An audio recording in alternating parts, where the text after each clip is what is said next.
Ano yung layunin? Bakit mayroon tayong tinatawag na pre-departure training para sa ating mga overseas Filipino workers? At bakit ito binabanggit, naririnig natin, critical bago umalis ng bansa? Director? Yeah. So, alam mo naman natin na to work abroad ay napakahirap, 'di ba? Unang-una, malalayo ka sa iyong pamilya, iba yung lugar, iba yung kultura, maraming pagbabago. So, kailangan na sana ay ma-prepare natin yung ating mga overseas Filipino workers for life and work abroad kasi magkaiba po 'yon. So that's why we have all these, the government actually has mandated training for all the OFWs. So you have pre-migration orientation seminars, you have pre-employment orientation seminars, pre-departure orientation seminars, and post-arrival orientation seminars. Plus, at Fair Training Center, we try to cover the things that are not discussed in these trainings. Because of course gusto natin maging successful ang ating mga OFW dahil napakalaki na kanilang sakripisyo na ginagawa para sa kanilang mga pamilya. Ma'am Amy, paano po ninyo inihahanda dyan po sa Fair Employment Training po ninyo and Assessment Center yung ating mga OFWs para po sa pagtrabaho sa abroad? Inuumpisahan po ba ninyo yan doon pa lang po sa pagsakay sa eroplano? Kasi ako, I always travel, no, Director Amy, and nakikita ko po yung mga OFWs po natin na lumilipad na minsan parang gusto mong tulungan, gusto mong sabihin kung ano ang dapat nilang gawin. Go ahead po, Director. So what we normally do, kasi ako I'm a firm believer of pre-departure training. The training has to be done beforehand. Kasi nga, pag nando ka na sa ibang bansa, ano ka na medyo magulo na yung isip mo, ang iyong concentration ay sa trabaho, tapos mamaya mahuhomesick ka pa. So yung pre-departure for me ay napakahalaga. So we start actually, ang training namin ay yung tinatawag na soft skills training. Kasi naniniwala kami na yung hard skills, which you actually probably have already, will get you the job. But it's the soft skills that will keep you in your job. So what does yung soft skills, ano ba yun? So unang-una, sa umpisang-umpisa talaga is trying to understand what is ethical recruitment. Understanding your contract. Kasi a lot of our workers, especially the domestic workers that we work with, hindi na nila masyadong binabasa yung kontrata. So maganda maintindihan nila kung ano yung kanilang talagang pinapasukan, no? Ano yung rights nila and all that. So we also discuss rights. We also discuss how to communicate with your employer and even your coworkers. How to deal with very difficult scenarios. Because over all the years, alam naman natin kung ano yung medyo mga nagiging problema ng mga OFW. So that is also discussed. And when we discuss it, it's not just discussing it, it's actually how to respond to it.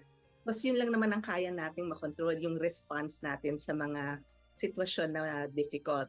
And then, of course, we deal with financial planning because yung motivation mo actually to work abroad is based on you really financial. That's why you leave the country, because you want to provide for your family. So we want to make sure that your goals are set and clear para maabot mo yon at the shortest possible time. Kasi ang gusto natin ay makauwi ka sana ng mas maaga para makasama mo yung iyong pamilya at an earlier possible time. So we discuss a lot of things, and actually we've gone, as now we've started training also students who would possibly migrate eventually, right? After maybe working 2 years in maybe the hospital, or maybe if you're a seafarer, in 2 years, malamang pupunta ka na abroad. So we're trying to embed itong soft skills at an earlier age too. So we try to, alam mo yung grit at resilience, yun, napakamahalaga yun para sa ating Okay. Okay. Okay. Yan. Yes, Miss Annie. Alam mo, ang ganda nitong binabanggit ni Doktora, na especially yung binabanggit niya a while ago, yung pre-departure training, na isa rin sa mga focus of attention nila. Mayroon lang siya nabanggit na Attorney Dot na gusto ko rin i-emphasize ni Director Gloria na pati yung content ng contract. Alam mo, talagang hindi masyadong pinagtutuunan nito ng ating mga kababayan dahil unang-una, kung sa wikang English yan, I do not know, hindi nila masyadong maintindihan and they are all excited na kung sa wikang English yan, Director, syempre kailangan natin na mag-assist at magtuturo sa kanila, maipapaunawa. Yan ba'y hinihimay ninyo? And then you made mention also, tinuturuan nyo rin sila how to communicate doon sa mga employer. And then pati yung mga financial planning because your intention naman nila para magtrabaho sa abroad, para kumita. Paano kung alimbawa ganitong klaseng sitwasyon, Attorney Dot? Pagdating nila doon, natutunan na nila yan dito sa pre-departure training nila, how to communicate with your employer. Minsan nababaliktad ang sitwasyon. Pagdating, confiscate yung passport, kukunin yung kanilang mga cellphone. Doon pa lang, nakakashock na yon. I am giving you that kind of example, Director. Pagka ganyan, mayroon bang senaryo din kayo na sinasabi nyo, ito yung aktual na pwedeng mangyari sa inyo? Paano nagre-respond yung mga kababayan natin sa ganong klaseng sitwasyon? Director, Gloria. Very sige nga po. good question. Oo. That's Thank you Very very good I question. agree. That's Miss a very Annie. good question because Salamat the po sa reality Diyos. sometimes not the same as what we teach, right? Kasi ang sinasabi namin, hindi dapat kinukuha ang iyong passport. All yung mga passport that should be in your personal it's with you. That's why ang itinuturo namin ay dapat bago pa lang doon you ask the agency that you had applied to kung kasama na can I keep my passport, 'di ba? Isa 'yon. In the event na kinuha 'yon. So alam mong hindi 'yon tama.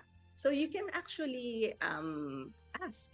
You can actually ask in a very professional way why it's being confiscated. Then kung talagang very very adamant na talagang kailangan kukunin talaga nila, then you can actually contact your agency and ask na ganito ba talaga to? Ano bang pwede kong gawin and all that. Kasi we at the training center can only actually tell you what's the right thing, right? Pero pagdating sa actuality, sadly, hindi na namin mapipilit yung employer, di ba? Hindi natin yun, it's beyond our control. But at least kung alam ng worker na hindi tama yun, nasa kaalaman niya yun. At pwede siyang humingi ng tulong sa sa agency. Yun ang unang-unang doon, sa agency siya magtatanong. Miss Annie, earlier sinabi ni Director Amy na kasama na po yung training tungkol sa financial literacy at pagkatapos kung ano po ang titingnan po nila sa contract, yung rights po nila. What I would like to ask Director Amy is that if for instance pagdating doon, nagkaroon na ng problema, yun, tinanong nga ni Miss Annie na, okay, dapat yung passport ay nasa iyo, pagkatapos sinabi rin nyo yan, so aware na sila. Do you also tell them what they should do in case those things happen? Like, saan po sila magrereklamo? Kanino po sila tatawag? Ito po Director Amy, I was with the Presidential Fact-Finding Commission dun po sa time ni floor contemplation. And ang dami po naming na-interview ng mga ina-abuse talaga kasi ang mga Pilipina malinis, mabango, naliligo araw-araw. They are sexually molested by their own employers. So, Director, do you also prepare them for what they should do in case those things happen? Sige po, Director. Very good question, Attorney. Siyempre, it's Thank so you, Miss unfortunate. Yun ang realidad, di ba? May mga nangyayaring ganito. Yes. So, initially kasi, ang ginagawa talaga namin is to try to make let's say, the domestic worker, try to act as professional as possible. So, normally, pag very strong yung resistance, medyo hindi yun matutuloy. Pero kung siguro malakas, or in the event that it does happen, we actually give yung how to seek recourse. So usually syempre sa labor attaché doon or sa embassy, or if there are groups who actually help workers in distress, meron din yun. Kumbaga meron silang ways to seek recourse. Tinuturo namin yon. Of course, there are different ways to do it in different countries, but very difficult, of course, as you know, in the Middle East. So itong mga binabanggit na ni Director na pre-departure orientation, malaking tulong ito, attorney, na may alam sila kung ano yung Yes. dapat nilang gawin, plus yung tulong din Yes. na nanggagaling doon sa ating mga migrant, Office of the Migrant Workers. Again, pinapaabot namin ang aming pasasalamat dahil sila naman po ay napaka-active at talaga naman tinutulungan nila. We can attest to that. Tingnan. Now, ang gusto ko rin Yes. pong ituloy, attorney, sa aking pagtatanong, Director Amy, nagkakaroon ba ng country-specific modules? Ano yung mga modules, lalo na para sa mga bansang may maigpit na mga kultura, maigpit yung kanilang mga labor laws. At Director, bigyan nyo kami ng idea tungkol dito sa usaping ito, Director Amy. So we actually deal with country-specific training as well. Kasi nga iba't iba yung laws sa bawat country. So hindi naman siya masyadong yung malalim na training na ginagawa namin kasi it is also covered by the government training programs. What we try to deal with is yung how they will communicate and how they will address when certain things happen. Like for example, kunyari sa Hong Kong, mapapakita namin kung ano yung parang buhay doon kasi 'di ba akala nila sige pupunta ka sa Hong Kong maliliit ang mga apartment, so even yung space mo na matutulugan siguro magiging napakaliit. So para lang pinapakita namin ito yung pwede niyong madatnan na at least handa kayo, hindi kayo masya-shock na ganito.